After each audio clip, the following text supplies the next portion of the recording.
भारतीय मजदूर संघ के देशव्यापी आह्वान पर भारतीय मजदूर संघ यानी कि बीएमएस चंडीगढ़ ने 17 अगस्त 2026 को मांग दिवस मनाया और भारत सरकार के सामने मजदूरों और कर्मचारियों की लंबे समय से पेंडिंग मांगों और मुद्दों को उठाने के लिए विरोध प्रदर्शन किया। इस मौके पर अलग अलग संगठनों से जुड़े पदाधिकारी और मजदूर इकट्ठा हुए, अपनी मांगों को जोरदार तरीके से उठाया। भारत के प्रधानमंत्री, केंद्रीय श्रम और रोजगार मंत्री और केंद्रीय वित्त मंत्री को संबोधित करते हुए एक ज्ञापन डिप्टी कमिश्नर चंडीगढ़ के जरिए सौंपा गया। पहले अपना नाम बता देना, दूसरा आपकी ये डिमांडें काफी लंबे समय से पेंडिंग पड़ी हुई है। हमेशा आपने संघर्ष का रास्ता अपनाया, लेकिन भारत सरकार ने आपकी जो मांगे हैं वो अनसुनी कर दी है। आज फिर आप एक बार प्रदर्शन पे आए, इस पे क्या कहेंगे? मेरा नाम सोहन लाल है। मैं भारतीय मजदूर संघ के उत्तर क्षेत्र का संगठन मंत्री हूँ। आज मुझे केंद्र की तरफ से चंडीगढ़ में रहने के लिए कहा गया कि मैं अपने लोगों के बीच में रहूं और इस धरना प्रदर्शन का उनके साथ मिलकर नेतृत्व करूं। वास्तव में आज का यह आंदोलन एक राष्ट्रव्यापी आंदोलन है। भारतीय मजदूर संघ के आह्वान पर लगभग 650 जिलों में इस समय यह प्रदर्शन धरना चल रहा है। वास्तव में कुछ मांगों का जिक्र हमारे यूटी के मंत्री ने किया, कुछ मांगे उसमें और जोड़ते हुए जो हमारा मांग पत्र है वो ध्यान में आएगा। हमने सरकारी क्षेत्र के लिए, वो चाहे केंद्र सरकार है चाहे राज्य सरकार है, उसके परमानेंट कर्मचारियों को जो पेंशन मिलती है, जिसे हम ओल्ड पेंशन के नाम से जानते हैं, भारतीय मजदूर संघ की मांग है कि सभी कर्मचारियों को पुरानी पेंशन नीति के तहत पेंशन का लाभ दिया जाए।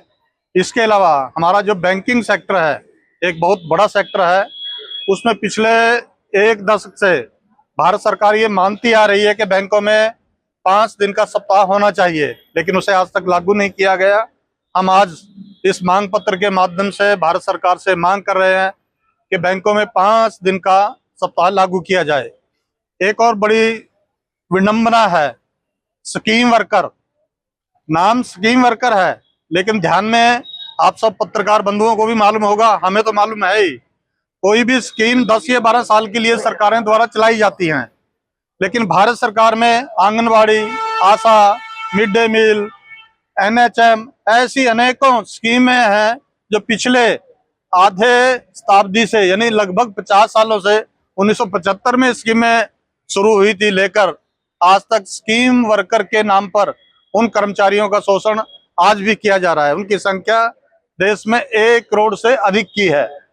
इसके अलावा ये ठेका प्रथा, ये कितना दुष्ट काम है। हम ये कहेंगे कि किस तरह से मजदूर और कर्मचारी का ठेका के नाम पर शोषण होता है, उसके वेतन का शोषण, उसके काम का शोषण, उसको मिलने वाले अन्य सुख सुविधाओं का शोषण, और अंत में उसको ये भी नहीं मालूम कि उसकी नौकरी कितने दिन चलने वाली है।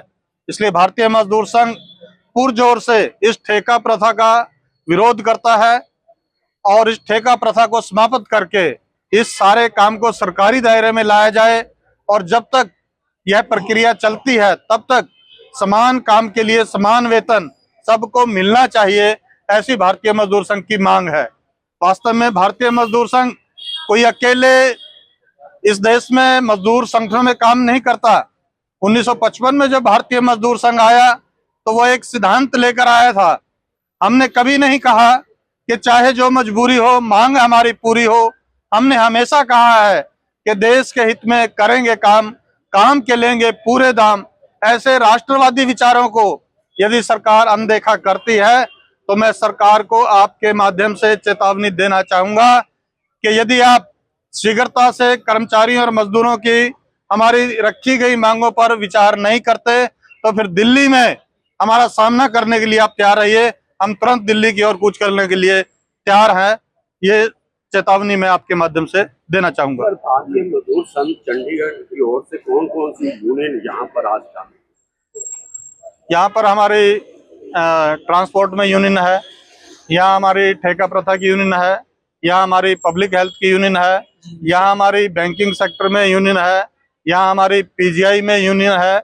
इसके अलावा जो सरकारी दायरा है चंडीगढ़ प्रशासन का, उनमें हमारी यूनियन है। तो ऐसे सब फील्ड में जो स्कीम वर्कर हैं उनमें हमारी यूनियन है। यानी कुल मिलाकर कोई भी क्षेत्र ऐसा नहीं, कम ज्यादा ये हो सकता है, लेकिन सभी क्षेत्रों में भारतीय मजदूर संघ का चंडीगढ़ में काम है। सर पहले अपना नाम बता देना, दूसरा आज जो प्रदर्शन किया जा रहा है किसके बैनर तले किया जा रहा है और क्या क्या डिमांड है? सर मैं जसवंत सिंह BM सरदार चंडीगढ़ के जिला मंत्री जो भारतीय मजदूर संघ वालों देश व्यापी अंदोलन लैके चले ने उस संबंध विच जो मंग पत्र है भारत सरकार नूं देण वास्ते थ्रू DC साहब दे उस संबंध विच साडे BMS दे वर्कर इत्थे इकट्ठे होए ने, जो विच अहम जिहड़ियां डिमांडां ने जो 4 लेबर कोड भारत सरकार लैके आई सी उन्हां दी भारतीय मजदूर संघ वालों सलाघा भी की गई, पर नाल दी नाल जो कोई कमियां ने पेशियां ने उन्हां नूं दूर कराउण वास्ते देश व्यापी जिहड़ा अंदोलन है विढ़िया गया है। उस संबंध में चंडीगढ़ के वर्कर जिहड़े मुलाजम आ वो अपना मंग पत्र देने वास्ते इकट्ठे हुए ने। उन्हां दे विच जिद्दां मेन तौर पे ESI की पेंशन जी 21,000 तो बढ़ा के 42,000 करने वास्ते बेनती की जा रही है। सीमा जी है न्यूनतम पेंशन जी वो भी 7500 करने की बेनती की, जी 1,000 रुपया पहले दी जा रही है। इस तरह ही EPF जी वेतन सीमा वो भी 15 तो बढ़ा के जी आप 30,000 रुपये की मांग कर रहे हैं। इस तरह सारा बोनस है जो बोनस की गणना के लिए न्यूनतम 7,000 तो बढ़ा के 18,000 करने की मांग है। इस तरह बहुत सारिया होर डिमांडा भी ने, तकरीबन 11 डिमांडा का डिमांड चार्टर जो भारतीय मजदूर संघ भारत सरकार को देन जा रहा अज पूरे भारत के विचों। इस दे नाल दी नाल जिहड़ियां होर भी अपने मजदूर वर्ग दियां मुलाजमां दियां डिमांडा ने या तकलीफां ने उन्हां नूं भी अपने भावें पंजाब सरकार नाल रिलेटेड है, चंडीगढ़ प्रशासन नाल रिलेटेड है, जिस तरह भी जिस जगह ते जरूरत है भारतीय मजदूर संघ अपने मजदूरों वास्ते अपने वर्करां वास्ते ये लड़ाई शुरू की है। तो सानू उम्मीद है भी जिहड़ी भारत सरकार आ वो भारतीय मजदूर संघ दे जो रवैया है जो उहदी सोच आ उसनूं देखते हुए जिहड़ियां जायज़ साडी मंगां ने उहनूं हल करने की कोशिश करेगी। सर यदि छोटी डिमांड्स नहीं मनी जाती है फिर अगला कदम क्या है? देखो सर ये ऑल इंडिया लेवल का फैसला उपरों साडी जिहड़ी राष्ट्रीय कार्यकारी उन्होंने करना है। जो भी उस तो बाद जे भारत सरकार को गलबात नहीं सुनती, जो अगला फैसला भी जिहड़ा साडी सेंटर लेवल की कार्यकारिणी है उन्हां वालों कीता जाना।